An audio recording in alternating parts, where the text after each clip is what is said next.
시즌4의 USS 칼리스터가 기억 안 나서 다시 보고 이어서 시청하셨나요? 블랙미러에서 드물게 세계관과 인물이 그대로 이어지는 속편 같은 에피소드였습니다. 그래서 담겨있는 주제도 이어진다는 생각이 들었는데요. 기술적으로는 디지털 생명체, 디지털에 복사된 인간의 권리를 다룹니다. 하지만 사회적으로는 인간에 대한 착취를 다루고 있죠. 이 둘이 합쳐진 결과 디지털로 복제된 인격을 착취하는 것에 대한 이야기가 되었는데요. 1편에서는 개인적 욕망을 채우는 작은 규모였지만 2편에서는 기업의 근간이 되는 제품을 착취를 통해 유지하는 큰 규모로 확장됩니다. 이런 디지털 인격과 자아에 대한 이야기는 블랙미러에서 여러 번 다뤄졌는데요.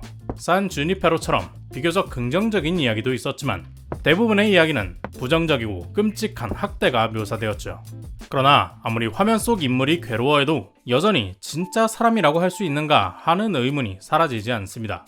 에피소드 내의 세계관에서는 이미 디지털 인격 복사를 인권 침해로 규정하고 금지했죠.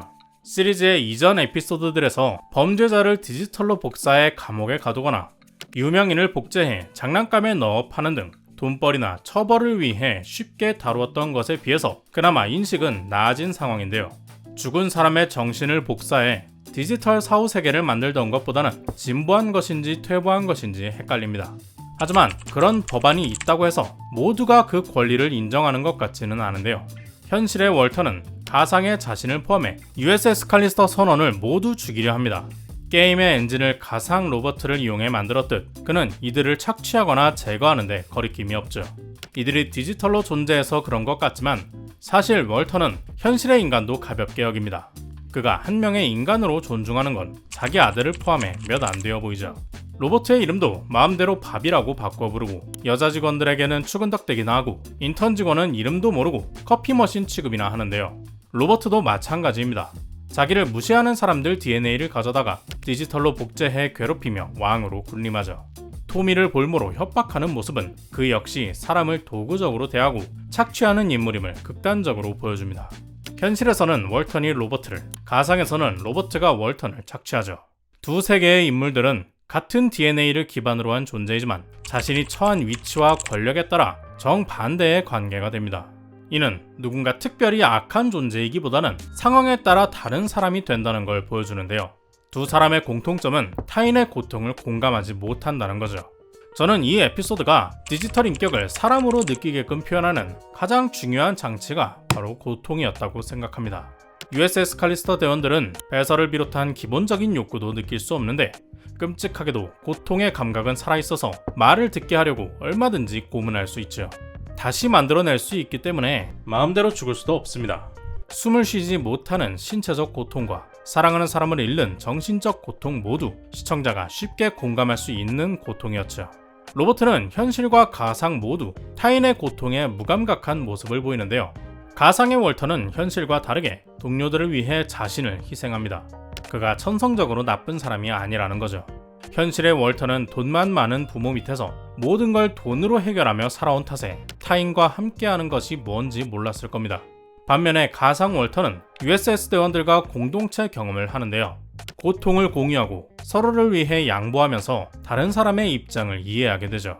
하지만 로버트는 현실에서도 가상에서도 외롭게 고립되어 있습니다. 자신이 좋아하는 오래된 드라마 시리즈를 나넷도 팬이라고 하자 화색이 도는 그의 모습에서 얼마나 공감과 교류에 목말라 있는지 알 수 있었죠. 그러나 나넷이 거리를 두려 하자 바로 돌변해 그녀의 가상 버전을 착취합니다. 기술은 새롭지만 상황은 익숙하죠. 인간은 언제나 다른 존재를 도구화해왔습니다.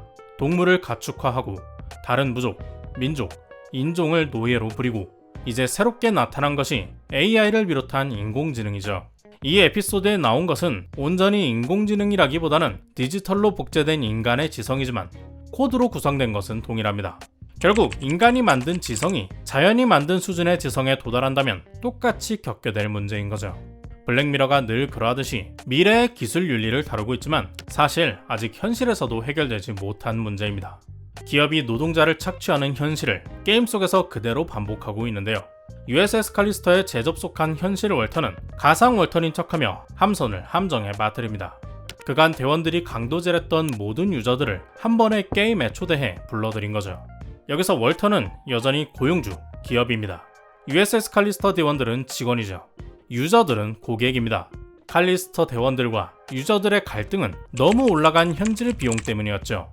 감당할 수 없는 연료 비용을 위해서 유저들을 강탈해야만 했습니다. 그 이득은 기업, 고용주가 가져가죠. 즉, 기업은 이윤을 극대화하기 위해서 고객의 주머니를 강탈해야 하는데 이 방패막으로 직원을 쓰는 상황이 게임 안에서 그대로 재현됩니다. 직원들은 삶을 이어가기 위해 착취당하면서도 어쩔 수 없이 강도질을 하죠. 이런 착취의 고리는 겉으로 드러나는 일부의 문제가 아닙니다. 그 근본이 되는 시스템 자체가 착취로 굴러가는 구조였죠. 이렇게 잘못된 시스템은 결국엔 무너질 수밖에 없다는 걸 에피소드의 결말이 보여주고 있는데요. 나넷은 혼자 살아 돌아갈 수 있었습니다. 대원들이 삭제되어도 그녀를 비난할 사람은 없죠. 하지만 가상 나넷은 그들을 이끄는 리더였고 하나의 공동체로 살아남았기 때문에 모두를 위한 선택을 하는데요. 마지막에 나넷의 몸에 다 같이 들어간 모습은 조금 불편해 보입니다. 그런데 열심히 해결책을 찾냐는 물음에 나넷이 적은 메모는 그리 열정적이어 보이진 않죠. 대원들조차 그렇게 대단히 관심 있는 건 아니어 보입니다. 같이 지내는 게 불편하긴 하지만 서로 양보하고 배려하면서 잘 살아가고 있죠. 가상인간을 데이터 취급하던 월턴과 다르게 나넷은 가상의 자신이 보여준 모습에 크게 감명받았었습니다. 결국 현실 나넷의 의식은 사라져버렸지만 가상 나넷과 동료들이 그 몸을 이어가죠.